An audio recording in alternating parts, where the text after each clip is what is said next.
तो स्वागत है दोस्तों आपका हमारे YouTube चैनल खैतान के शैतान पे। दोस्तों, जैसा कि आप सभी को मालूम है कि सरकार के फैसले के बाद निर्णय लिया गया है कि 10वीं क्लास की जो बोर्ड एग्ज़ाम की परीक्षाएं हैं जो बची हुई वो वापस ली जाएगी। इसी कड़ी में जो मैथ का पेपर है वो 30 जून को वापस लगने वाला है। तो दोस्तों, खैतान के शैतान चैनल ने अपने चैनल पे 10वीं क्लास के लिए मॉडल पेपर स्टार्ट किया है। दोस्तों, इसमें ही हम आज के जो वीडियो है उसमें हम 10 सवालों को सॉल्व करने वाले हैं क्वेश्चन के साथ। ये बहुत ही महत्वपूर्ण क्वेश्चन है, तो इन्हें ध्यान दीजिएगा और वीडियो को पूरा देखिएगा।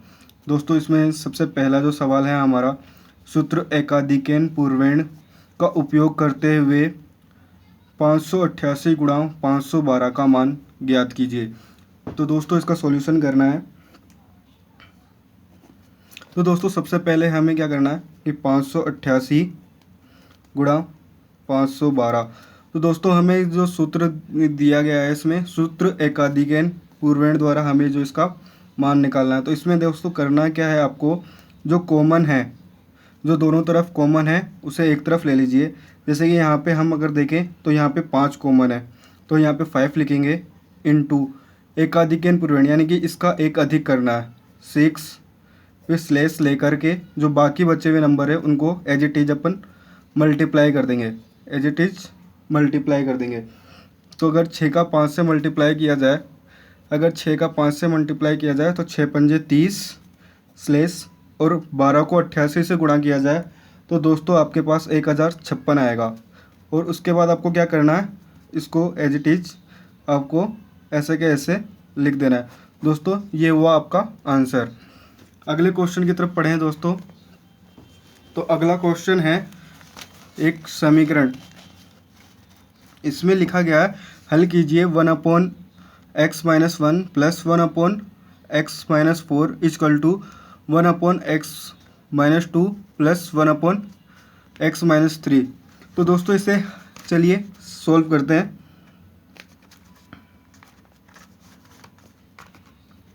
आंसर इसमें दोस्तों हम करेंगे क्या कि जो जो दोनों हर दिखाई दे रहे हैं हमें, दोनों हर इनको जोड़ लेंगे। तो बारी बारी से करेंगे। यहाँ पे हम लिखेंगे हर का योग करने पर। तो हम पहले फर्स्ट वाला लेंगे। फर्स्ट में देखें तो हमारे पास क्या है, x-1 प्लस x-4। अगर इसे हम देखें तो x यहाँ पे और एक x यहाँ पे, यानी कि हो गया 2x -1 यहाँ से और -4 यहाँ से। तो ये हमारे पास हुआ 2x - 5। और अगर हम यहाँ पे दूसरा वाला देखें, दूसरा हर लें, तो हमारा दूसरा जो सेकंड हर था वो था x-2 यहाँ से प्लस x-3। तो एक x यहाँ से, एक x यहाँ से, तो ये हो गया 2x -3 इधर, -3 इधर और -2 इधर, ये हो गया -5। अब इन दोनों का दोस्तों कंपैरिजन किया जाए तो हमारे दोनों जो हर है सेम आ गए। तो इसमें जो हमारा होगा 2x - 5 इक्वल टू 0 हो जाएगा। तो जो 2x होगा, 2x बराबर हो जाएगा 5 को इस तरफ पक्षांतरण करेंगे, 5 को इस तरफ पक्षांतरण करेंगे तो ये हो जाएगा प्लस का 5, और जो x की वैल्यू आएगी 5/2। तो दोस्तों ये हो जाएगा आपका आंसर। चलिए बढ़ते हैं हमारे नेक्स्ट क्वेश्चन की तरफ।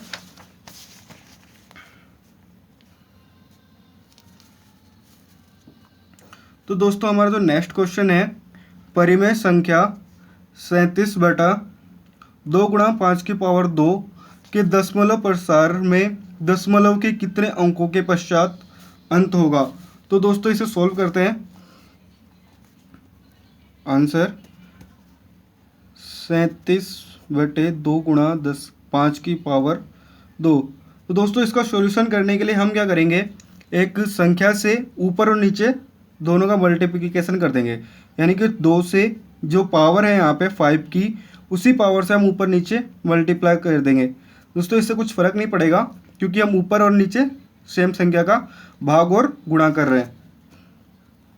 इससे क्या होगा, ये हो जाएगा हमारा 37 × 4, सॉरी 37 × 2। तो ये हो जाएगा 74/10⁻²। 74 में 10⁻2 से यानी कि 100 से करेंगे तो 0.74, यानी कि जो जो पॉइंट के बाद दो अंक 1 और 2 दो अंक तक प्रसार हो रहा है, तो इसका जो आंसर होगा 2 अंकों तक।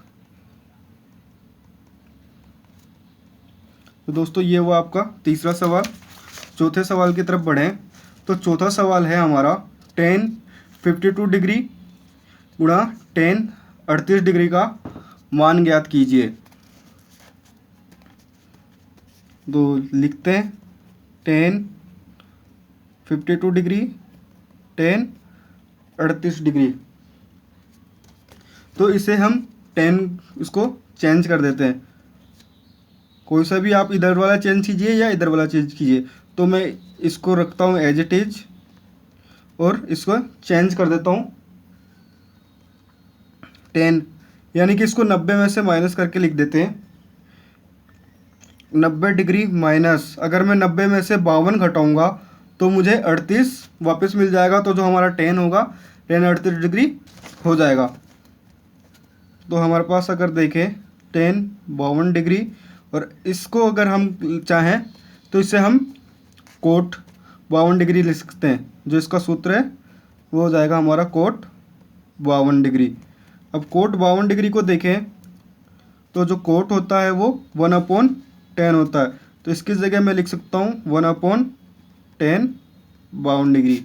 इस 10 से ये 10 कैंसिल हो जाएगा, तो ये बचेगा 1। ठीक है दोस्तों, ये था आपका क्वेश्चन नंबर 4। अगले क्वेश्चन की तरफ बढ़ें। अगला क्वेश्चन ये कहता है यदि एक मीनार की परछाई की लंबाई मीनार की ऊंचाई के बराबर हो तो सूर्य का उन्नयन कोण ज्ञात कीजिए। दोस्तों इस सवाल को थोड़ा ध्यान से पढ़िएगा और जैसा कहा है वैसा ही हम करते हैं कि यदि एक मीनार की परछाई, जैसे पहले हम यहाँ पे मीनार बनाते हैं। दोस्तों मान लीजिए ये हमारी मीनार है, उसके अलावा ये कहता है मीनार की परछाई, तो परछाई किधर बनेगी, परछाई इस तरफ बनेगी। इसने कहा मीनार की परछाई की लंबाई मीनार की ऊंचाई के बराबर है, यानी कि ये और ये दोनों बराबर है। दोस्तों मैंने माना मीनार की परछाई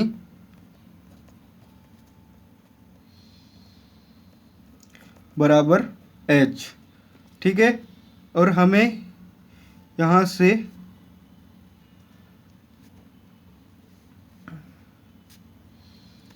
थीटा एंगल बन रहा है, तो ये जो हमें उन्नयन कोण जो है वो निकालना है। तो दोस्तों यहाँ पे हम जो सूत्र लगाएंगे लाल बटे कक्का का यूज़ करते हैं। लाल बटे कक्का, हमें ये एंगल निकालना है, तो ये हमारा निकलेगा tan थीटा से। तो जो tan थीटा होता है आपको पता है, tan थीटा जो होता है tan साइन कोस और tan लंब बटे आधार। तो यहाँ पे लंब देखें तो लंब हमारे पास h है, और आधार की वैल्यू देखें तो आधार की वैल्यू भी h है, क्योंकि क्वेश्चन में दिया है कि मीनार की परछाई की लंबाई मीनार की ऊंचाई के बराबर है। तो दोस्तों यहाँ पे जो होगा tan थीटा बराबर 1, h से h कैंसिल, तो हमारा थीटा जो होगा tan इनवर्स 1, यानी कि अगर tan थीटा की बात करें तो tan 45 डिग्री का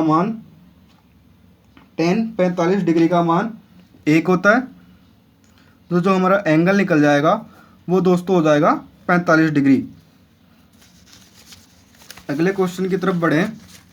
अगला क्वेश्चन कहता है एक घड़ी में सेकंड की सुई के सिरे का बिंदुपथ क्या होगा। दोस्तों इसमें आप ध्यान रखिएगा, क्वेश्चन में कंफ्यूज मत होइएगा। किसी क्वेश्चन में सेकंड की घड़ी बोल सकता है, या किसी में घंटे की बोल सकता है, या किसी में मिनट की भी बोल सकता है। तो दोस्तों इसका आंसर यही होगा। ये मान लीजिए हमारी घड़ी है, इसमें ये जो तीनों सुई हैं, तो ये बिंदुपथ देखिए इस तरह से घूमते हुए, रोटेट करते हुए क्लॉकवाइज इस तरह से एक वृत्त का निर्माण करेगी। तो जो इसका बिंदुपथ होगा दोस्तों वो क्या होगा, वृत्त। अगले क्वेश्चन की तरफ बढ़ें तो 3 असंरेखीय बिंदुओं से गुजरने वाले वृत्तों की संख्या लिखिए।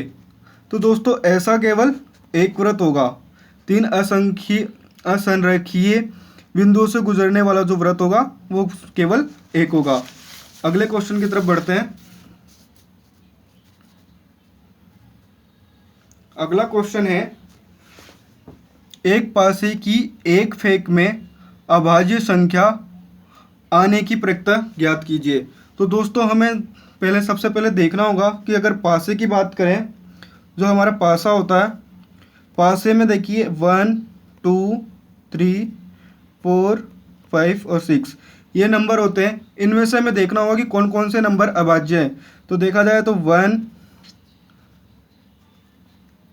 3 और 5 जो अभाज्य संख्या है मैं उसको ए से डिनोट करता हूँ।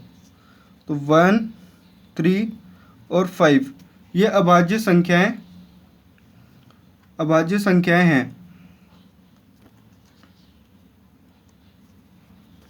तो दोस्तों अगर उसकी प्रायिकता की बात की जाए तो ये जो हमारी प्रायिकता होगी 3/6 बराबर 1/2 और टोटल नंबर की प्रायिकता हुई 6। तो 6 में से हाफ हटाया यानी कि 3 हटा दिया तो जो इसकी प्रायिकता होगी वो हो जाएगी 3। यानी कि जो पासे में अभाज्य संख्या आने की प्रायिकता है वो 3। ये हो गया आपका आंसर। अगला जो क्वेश्चन है, यातायात संकेतों में लाल बत्ती की कैसी ज्यामितीय आकृति होती है। तो दोस्तों यातायात से जुड़े हुए आपके 2 या 3 क्वेश्चन छोटे छोटे आएंगे जो एक एक नंबर के आएंगे। तो इस पर थोड़ा सा ध्यान दीजिएगा। ये थ्योरी टाइप है, इसमें आपको ज़्यादा कुछ करना नहीं है, इसमें थ्योरी है जिसे आपको याद करना है। तो क्वेश्चन है, यातायात संकेतों में लाल बत्ती की कैसी ज्यामितीय आकृति होती है। तो ये आकृति जो होती है अष्टभुज होती है। अगले और आज के लास्ट क्वेश्चन की तरफ बढ़ें। आज का जो 10वां क्वेश्चन है, रोग दृष्टि दूरी का समीकरण लिखिए। रोग दृष्टि दूरी का समीकरण लिखिए यानी कि रोकने की दूरी का समीकरण लिखिए। तो दोस्तों जो इसका समीकरण होता है वो है रुकने की दूरी बराबर प्रतिक्रिया की दूरी प्लस अवरोध दूरी। तो ये था दोस्तों आज के 10 क्वेश्चन। अगले वीडियो में मैं आपके लिए 2 नंबर वाले 10 क्वेश्चन लेकर आऊँगा। तो वीडियो कैसा लगा कमेंट बॉक्स में ज़रूर बताइएगा और ज़्यादा से ज़्यादा 10वीं क्लास के बच्चों तक इस वीडियो को फैलाइएगा। Thank you.